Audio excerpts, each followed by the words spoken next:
Weereens baie welkom. Ek glo en vertrou dat dit sommer baie goed gaan met u en dat God se woord en die waarheid daarin vervat vir u van kardinale belang is. Nou ek gesels vandag weer eens oor misleiding in ons kerke. Daar's soveel misleiding, daar's soveel valse leerstellings en dis baie belangrik dat ons oor hierdie goed gesels. Nou, u is seker nie bekend met die gedagte Little Gods nie, die leerstelling wat uit die Word of Faith movement kom nie. En ons gaan vandag daaroor gesels en wat het Johan de Beer daaroor te sê. Hy is natuurlik deel van die Word of Faith movement en ons gaan vandag 'n paar videoklips vir u speel. Ons gaan alles beoordeel in die lig van die skrif. So kom ons spring dadelik weg. Nou die skrifgedeelte in 2 Timoteus 3 vers 16 en 17 is baie belangrik en u is bekend daarmee en daarom gaan ons nie vandag mense aanval nie. Ons gaan mekaar in liefde reg help om te kyk wat die waarheid van God se woord vir ons leer ten opsigte van hierdie valse leerstelling. Nou kom ons gaan kyk wat sê Kenneth Copeland oor die gedagte van Little Gods, is ek 'n God of is ek nie 'n God nie? Kom ons gaan kyk wat hy sê. Nou hy is deel van die Word of Faith movement en hy sê die volgende: Every Christian is a God, you don't have a God in you, you are one. Is dit nie skokkend nie? En dan sê natuurlik die volgende: And I say this with all respect so that it don't upset you too bad. But I say it anyway. When I read in the Bible where he says, I am, I just smile and say, yes, I am too. Met ander woorde, hy stel hom gelyk aan God, aan Jesus Christus wat God is. En hy sê, I am too. Nou die naam I am kom uit Exodus uit, waar God natuurlik vir Moses gesê het, ek is, het jou gestuur. En dit is die gedagte, I am too. So hy glo dat hy is absoluut 'n little God of 'n God en hy's gelykvormig, hy's gelykstaande. Wat dit ook al wil noem, Kenneth Copeland is 'n groot valse leraar en hy's besig om die kerk te mislei oor die leerstellings wat hy so maklik aanbied. Nou ons moet gaan kyk, wat sê die kultusse? Praat hulle dieselfde taal as hierdie mense? Kom ons gaan kyk. Nou die kultus sê die volgende, en hierdie man se naam, Maharishi Mahesh Yogi says, man is divine, the inner man is fully divine, be still and know you are God. Is dit nie 'n bekende skrifgedeelte wat hulle vat uit die woord van God? Wees stil en weet dat ek God is nie. Maar hier staan dit, wees stil en weet dat jy God is. When you know you are God, you will begin to live Godhood. En natuurlik dan ook Anton LaVey, een van sy gesegdes, man is God, we are man, we are gods, God is man. En dit leer ons so maklik. Ons sien dit so in ons charismatiese, die Word of Faith movement, dat hierdie leerstelling so populêr is daar. Nou hoekom kom hierdie goed in die kerk in? Satan is aan die werk en ons moet waak daarteen.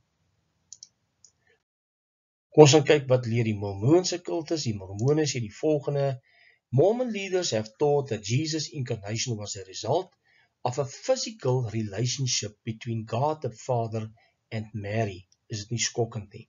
Dan glo hulle, Mormons believe Jesus is a God, but that any human can also become a God. Is dit nie bekend wat hierdie mense leer nie, dat you are divine, you are not human, en dat jy God, dat jy deur die wedergeboorte deel aan die Godheid het, jy's eintlik maar 'n little God, absoluut baie skokkend. Wat sê van ons ander charismatiese leraars soos Leroy Thompson, dieselfde oor Little Gods, en Joyce Meyer, God noem ons gode, Little Gods, en Benny Hinn, wat geen uitsondering is nie. Hy sê, ons is Little Gods, ons is divine, we are divine, not human. En dit is baie skokkend. Nou kom ons gaan luister onmiddellik na 'n videoklip van Johan de Beer, waar hy begin oor die goddelike natuur waarna ons deel het, en dan gebruik hy hierdie skrif om eintlik te sê, dat ons is divine, ons is goddelik. Terwyl daardie skrifgedeelte nie praat van ons is divine nie, maar dat ons deel het aan 'n goddelike natuur om skoon en heiliger te word. Kom ons gaan kyk wat hy te sê het.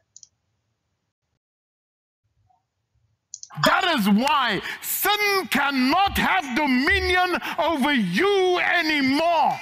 Because you have a divine nature now. You have the nature of God, the life of God in you now. You are divine. As much as you are human. You are divine in the human body. What does Son of God means? What does it mean? God in flesh. Jesus was the original Son of God. God in flesh. Now you, when you're born again, you receive the same life as God in you. Met ander woorde, as jy nou wedergebore is, dan het jy daai selfde divine lewe in jou. Jy is nou ook basies 'n God. En dit is eintlik baie skrikwekkend.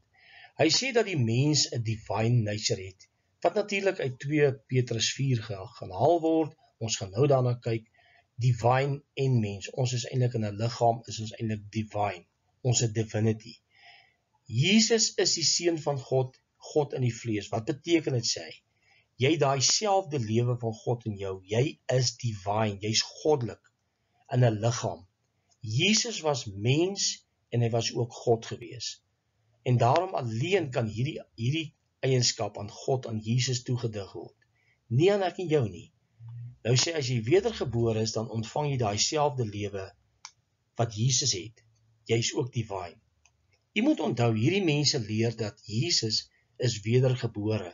Soos dat ek en jy wedergeboorte moes ondervind, so het Jesus ook wedergeboorte ondervind. Is dit nie skokkend nie? Maar ons gaan later op 'n geleentheid gesels oor dit wat hierdie charismate en hierdie Word of Faith movement leer oor daardie offer wat Jesus gebring het en dat hy eintlik maar net ook soos ek en jy 'n wedergeboorte moes ondervind. Maar kom ons gaan voort. Kenneth Copeland gaan verdraai natuurlik Petrus se woorde wat ons gaan lees in 2 Petrus 4, dat we are partakers of the divine nature, en ons weet presies wat Petrus daarmee bedoel. Nou sê Kenneth Copeland, alright, are we gods? Vraagteken. We are a class of gods. So hy sien homself as a little God, en dat die skrifgedeelte dan sê dat jy eintlik divinity ontvang. Dit is nie wat hierdie skrifgedeelte leer nie. Hy sê waardeur hy ons die grootste en kosbare beloftes geskenk het, sodat julle daardeur deelgenote kan word van die goddelike natuur, wat die wêreld om die verdorwenheid ontvlug het. Ander woorde, ons het na wedergeboorte is ons 'n nuwe skepping, 'n nuwe skepsel. En daardeur het ons natuur ontvang wat rein en heiliger word en skoon is, soos die van sy seun Jesus Christus. Is dit nie wonderlik om dit te kan weet nie? Maar wat sê hierdie skrifgedeelte? Om deelgenote van die goddelike natuur te kan hê, beteken om daardie karakter, en nie goddelike eienskappe nie, maar die karakter van sy beeld. Met ander woorde, dat ons heiliger en skoner kan word, soos wat Jesus is. En dit is wat ons het as ons weergebore is. Ons is deel aan daardie goddelike natuur, wat nie meer die sonde wil huisves nie, wat nie meer in sonde wil lewe nie. Dis wat dit beteken. Dit sê nie ek en jy is nou divine nie. En dis wat hierdie leraar Johan de Beer leer. Kom ons gaan kyk na sy volgende videoklip in waar Psalm 82 begin praat. Next verse. They do not know, nor do they understand. They walk about in darkness. All the foundations of the earth are unstable. Yeah. I said, you are gods, and all of you are children of the Most High. That is what God calls you. He's not what I'm saying. I got it in the Word. Pastor explained this to us. That is how God looks at you. That is why we have said so many times from this pulpit, a dog gives birth to a dog, a donkey to a donkey. God gives birth to gods. You see, this is too big for the religious mind. Nou dis wat Creflo Dollar ook leer. Hy sê dat hondjies gee geboorte aan hondjies, perde aan perde en so meer, en God aan gode. Ons is daar die gode. Hy glo te maklik dat Psalm 82 leer dat ons eintlik gode. Die Here praat nie hier met die kerk nie. Onthou, dis in Psalm 82, dis in die Ou Testament. Hy het met die Joodse rulers en judges gepraat, en ons gaan later daarby kom in hierdie video, waar hy praat met die Joodse rulers, en hy noem hulle gode. Dis eintlik 'n naam, ander naam vir judges of rulers. Nou sien hierdie mense, when God looks down, he sees you all as gods working on earth. I'm asking you not to let him down. You are gods. Dis wat hierdie prentjie sê. En dit is die gedagte wat Johan deurbring, om te sê dat ons is little gods, en God sien ons so. Dis nie wat God sien nie. God het 'n verduideliking gegee, Jesus het 'n verduideliking gegee, wie hierdie rulers en wie die judges was, maar meer daaroor later in die video. Kom ons gaan luister na nog 'n videoklip waar hy begin by Johannes 10 vers 30 en probeer hy verduidelik wat hier gebeur het.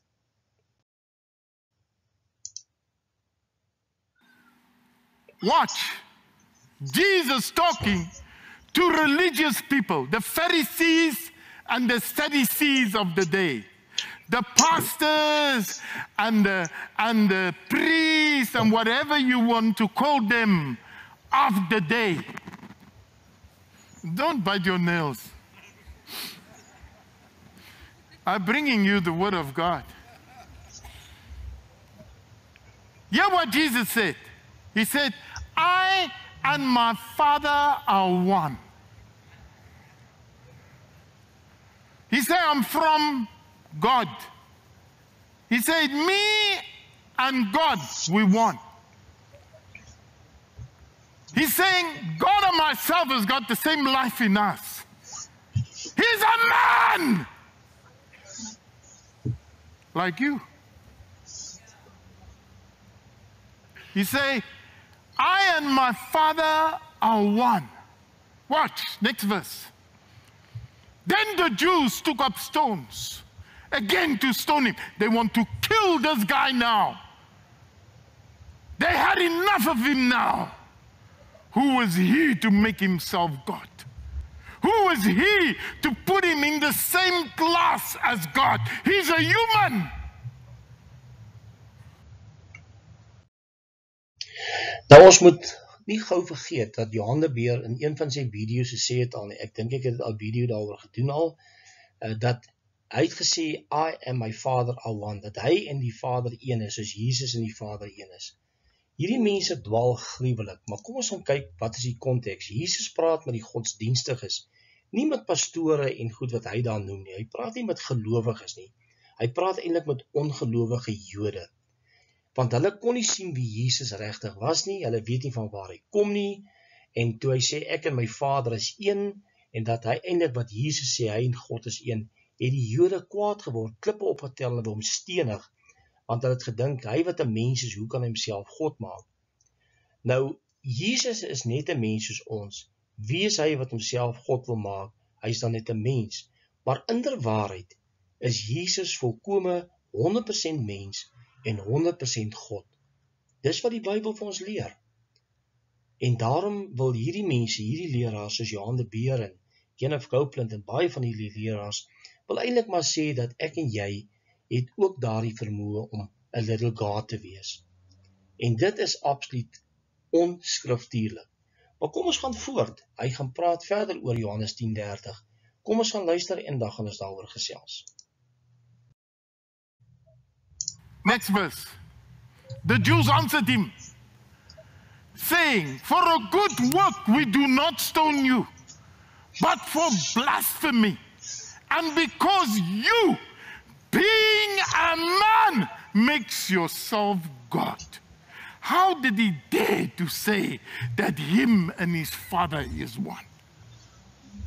So they said, you being a man, make yourself God. I want you to see what Jesus quotes to them. He quotes Psalm 82 to them. Watch. Next verse. Jesus answered them, is it not written in your law, I said you are gods? Jesus Christ saying it, not me. Jesus answered them, is it not written in your law? I said, you are gods. Watch the next verse. If he called them gods, to whom the word of God came,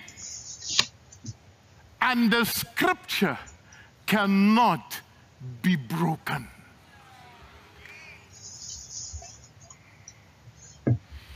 I didn't say it. God is saying it. It shows you how God is looking at you. It shows you what he thinks of you that is born again. Nou ja, ek wil ons van nou gesels oor hierdie videoklip. Maar dit is absoluut onskriftuurlik dat Jesus, dat God verwys het na die kerk hier as little gods. Hy het met die Joodse rulers gepraat, die konings, wat eintlik gode is tussen hakies. Dit het niks te doen met 'n little god, dat jy daardie divinity het en so meer nie. Maar kom ons gaan kyk wat sê die mense soos Pastor Chris, wat natuurlik 'n mentor is van Johan de Beer. Hy praat baie van hierdie man. En u kan sien op die fotootjie hier, en ek gaan dit gou vir u wys, dat hy sit hier op 'n troontjie. Dit lyk asof hy 'n little god kan wees. The gods among men. En dan sê hy, we are gods. Pastor Chris en Ubit Angel claim dit. En natuurlik, hierdie man het dit nou aangebied, maar hy sê, hulle moet gehoorsaam word. Absoluut baie skokkend. As jy dit nie glo nie, kom ons gaan kyk wat sê Pastor Chris self. Brothers and sisters, I want you to understand, don't ever think again that we are humans. I want you to understand the graduation of revelation. I want you to understand, at a certain period, the apostles thought they were humans. They said so, they thought so. When they tried to stop others from almost worshiping them, they said, look, we're humans like you. No. That's where they were wrong. Their spirit was right, but their answer was wrong. Their humility was right, but their answer was wrong. They were supposed to say to them, don't worship us. This is the message we have brought to you, that you also have the potentials to become gods if you believe in Jesus. Amen. Because they found out what these men really were. They said, these are not humans, these are gods in the form of men. Nergens in die konteks van hierdie skrifgedeelte in die boek van Handelinge word daar geleer dat hierdie mense gode is nie, want hulle wil amper aanbid en Paulus sê moet ons nie aanbid nie. Maar hy het gesê julle het die potensiaal om gode te word. Because you are not gods, you are gods, you're not human. Hierdie is 'n valse leerstelling en dit is absoluut iets wat elke kind van God ten alle koste moet verwerp en vermy. Kom ons keer terug na Psalm 82, waar Johan de Beer gepraat het nou juist oor hy beskou julle as gode, hy het julle gesien as gode. Nou kom ons gaan kyk. Nou hy begin te verduidelik in Psalm 82, vers 5 en 6, dat Jesus wat 'n mens is homself God wil maak, daarom wil hom stenig, en Jesus is God in die vlees, ons is nie. Met ander woorde, Johan de Beer probeer sê dat Jesus verwys na Psalm 82 en sê dat you are gods, en dat ons eintlik gode is. Jesus het dit nooit so bedoel nie. Hy het hulle aangevat omdat hulle hom teengestaan het, omdat hy sê hy en sy Vader is een. En hy is een met sy Vader. En dis wat hierdie mense nie verstaan het nie. En die Jode wat met hom gepraat het dit glad nie verstaan nie. En nou ja, dat Jesus vir hulle gesê het, hulle is gode volgens Psalm 82 vers 6, daarom is ons nou gode. Onthou, Jesus het nie, daai skrifgedeelte in Psalm 82, praat hy nêrens van die kerk nie, van wedergebore Christene nie. Dit was rulers gewees in Israel. Ons gaan nou kyk na die konteks daarvan.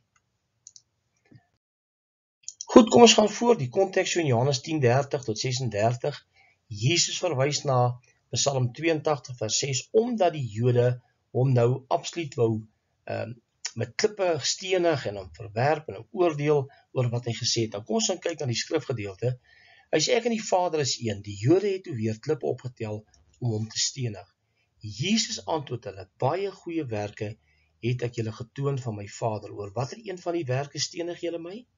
Die Jode antwoord hom en sê, dit is nie oor 'n goeie werk nie, dat ons nie wil stenig nie, maar oor die godslastering. Onthou vir die Jode was dit baie belangrik dat daar net een God was.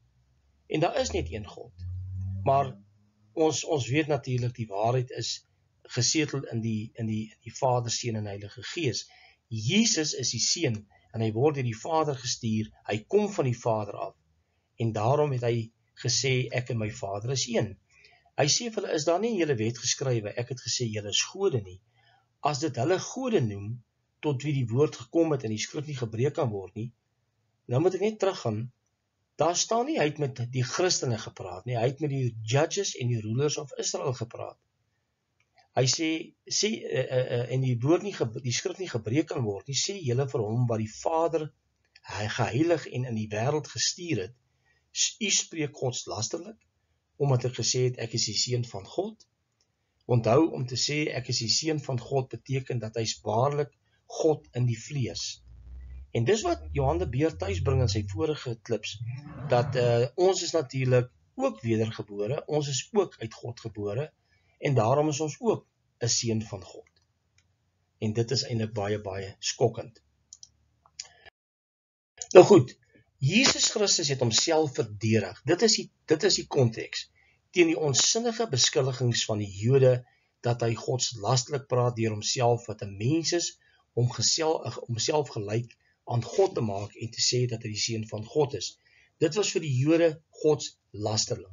Maar die woorde ek is die seun van God, ek is die seun van God, het hy homself eintlik gelykgestel met God, 'n duidelike bewys van sy goddelikheid.